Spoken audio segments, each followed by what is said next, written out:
to do to install this CarPlay onto your unit, so the new CarPlay, is simply plug up the USB we provide you with the application on it to the USB port, one of the 3 USB ports of the car.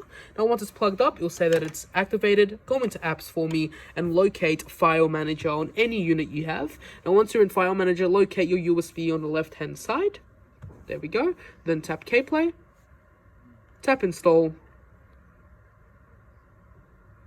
Perfect. Now once you tap install, disconnect the USB like that, pop in the wired CarPlay, and then tap open. Oh, apologies there.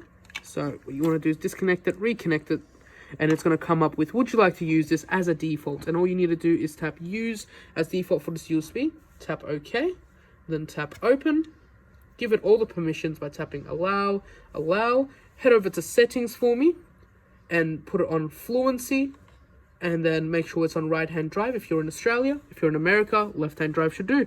Then grab your charging cord, put it at the one end of the USB, so the wired CarPlay. So if you have a wireless CarPlay, you just go through Bluetooth, but if you have a wired CarPlay, plug in your charger on one end, grab your mobile phone. So give me one moment, I'll grab my phone, and simply connect your phone from to the CarPlay, charging my phone, perfect. Open your phone, allow CarPlay to use my things, and there you go. Your CarPlay is connected and ready to go.